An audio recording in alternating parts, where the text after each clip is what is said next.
చిన్నశంకరంపేట మండలం గవ్వలపల్లి చౌరస్తాలోని శ్రీ రేణుకా మాత మద్యం దుకాణంలో గుర్తు తెలియని దుండగులు షట్టర్ తాళాలు పగలగొట్టి దొంగతనానికి పాల్పడ్డారు. మద్యం దుకాణంలో నుండి సుమారు 15,000 నగదుతో పాటు 6 royal stock, full bottle, 2 beer సీసాలు ఎత్తుకెళ్లినట్లు దుకాణ యజమాని వినయ్ స్థానిక పోలీస్ స్టేషన్లో ఫిర్యాదు చేశారు. ఎస్ఐ నారాయణగౌడ్ మాట్లాడుతూ మద్యం దుకాణంలో గుర్తు తెలియని దుండగులు చొరబడి దొంగతనానికి పాల్పడ్డట్లు దుకాణ యజమాని ఫిర్యాదు చేయడం జరిగిందని, సుమారు 15,000 నగదుతో పాటుగా 6 ఫుల్ బాటిల్, 2 బీరు సీసాలు ఎత్తుకెళ్లినట్లు ఫిర్యాదు చేయడం జరిగిందని, క్లూజ్ టీమ్ ఆధారంగా ఆధారాలు సేకరించడం జరుగుతుందని, త్వరలోనే నిందితుల్ని పట్టుకుంటామని ఆయన తెలిపారు.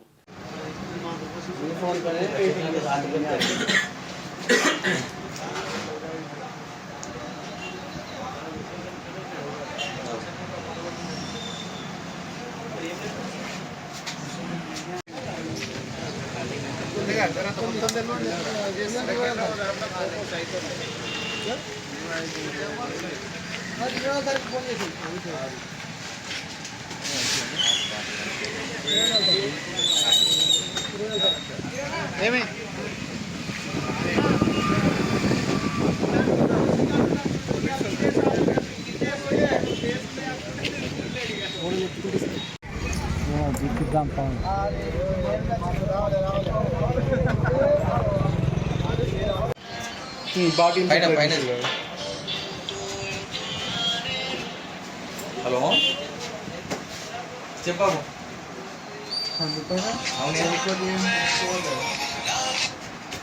హలో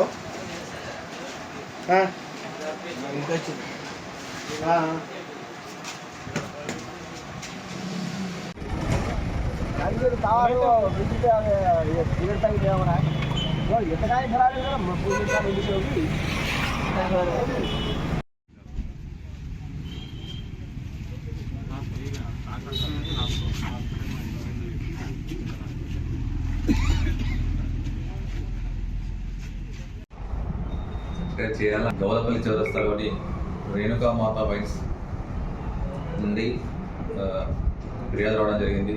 ఈరోజు అర్ధరాత్రి ఎవరు గుర్తించిన దుండగులు షట్టర్ను లిఫ్ట్ చేసి అందులో నుండి సుమారు 15,000 రూపాయల నగదు మరియు 6 ఫుల్ బాటిల్, 2 బీర్లు ఎత్తుకెళ్లారని పిటిషన్ రావడం జరిగింది. ఇట్టి విషయమై కేసు నమోదు చేసుకొని ఎస్ఓసిని సీను సందర్శించి క్లూస్ తీసుకొని దర్యాప్తు చేస్తున్నాం. నేరస్తులని త్వరలో పట్టుకోగలుగుతాం.